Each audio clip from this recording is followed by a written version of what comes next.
Caitlin grew up idolizing Diana Taurasi. Playing her is almost a dream come true. Phoenix. Caitlin Clark was just 2 years old when Phoenix Mercury guard Diana Taurasi debuted in the WNBA in 2004. While Clark, a future point guard herself, was growing up, she watched Taurasi lead the Mercury from her house in Des Moines, Iowa. Taurasi was someone Clark saw as one of her idols. 20 years later, Taurasi has grown into the most prolific scorer the league has seen. She is the only player that has eclipsed 10,000 points in the WNBA, and she just played her 80th game with at least 5 three-pointers on Friday night. The next closest player in that category, Katie Smith, has 30. It's incredible. I don't think many people realize how hard that is to do. Clark said of Taurasi playing at a high level for 20 years.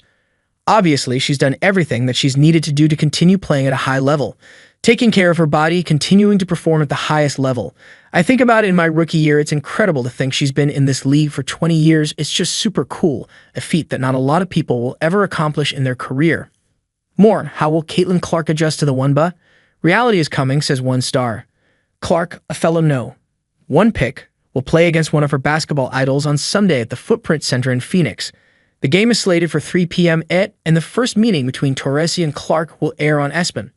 That's somebody I grew up idolizing and looking up to and wanting to be like one day, Clark said. Obviously, she's one of the greatest players our game has ever seen, greatest scorer our game has ever seen, so for me, I'm excited. It's fun. It's almost like a dream come true. You get to live out your dream while playing against the best or one of the best there ever has been. There are a lot of similarities between Clark and Taurasi, who both run the point. They're both gifted scorers. Taurasi leads the WNBA in career scoring, Clark led the NCAA, and specialized in the three-point shot. Taurasi is considered one of the greatest of all time in both the collegiate and WNBA ranks, and Clark is on her way to that designation too. Both of them are also extremely competitive, not afraid to show their emotions on the court and speak their minds to the officials. Clark picked up 3 technical fouls in the first 9 games in her career. She hasn't picked up any since, and Taurasi has gotten 1-game suspensions 3 different times in her WNBA career for getting too many technical fouls.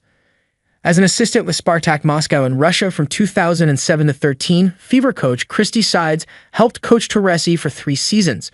The one thing Sides said shine through was Taurasi's competitiveness. It has stayed the same from 14 years ago to today. Competitive, that's what you remember about Diana Taurasi, Sides said. It doesn't matter what age, what level she was at. If it's college or pro overseas, I had the opportunity to coach her overseas. She's just one of the most competitive people I've ever met. Taurasi is one of 3 Olympians on Phoenix's roster this season, joining center Brittany Griner and guard Kalia Copper. Only Las Vegas has more Olympians on its roster. Phoenix is currently 9-8, and Copper leads the team with 22.7 points per game. Griner and Taurasi also average double figures with 19.8 and 16.5 points per game, respectively, while Natasha Cloud averages 10.9. Brittany Griner, Diana Taurasi, all those shooters they have everywhere, Kalia Copper, there's just so much talent on that floor to try and figure out how we're just going to contain them, Sidestead. This is Indiana's only trip to Phoenix this season, but Clark could be in store for another next month. WNBA All-Star Weekend will be in Phoenix, July 18 to 20, and the Fever rookie was in second in the early returns of fan All-Star voting. But Clark isn't focused on potentially becoming an All-Star in her rookie season. In her eyes, if it happens, it happens. She's focused on winning as many games as possible with the 7 to 12 Fever. I don't know if I'll be there. I'm not going to talk in hypotheticals, Clark said. My focus is on playing basketball and all that takes care of itself, but my focus is on this team. I will say it is super cool to travel around to all of these new cities and play in these new venues for the first time. That's something that will be very memorable for myself.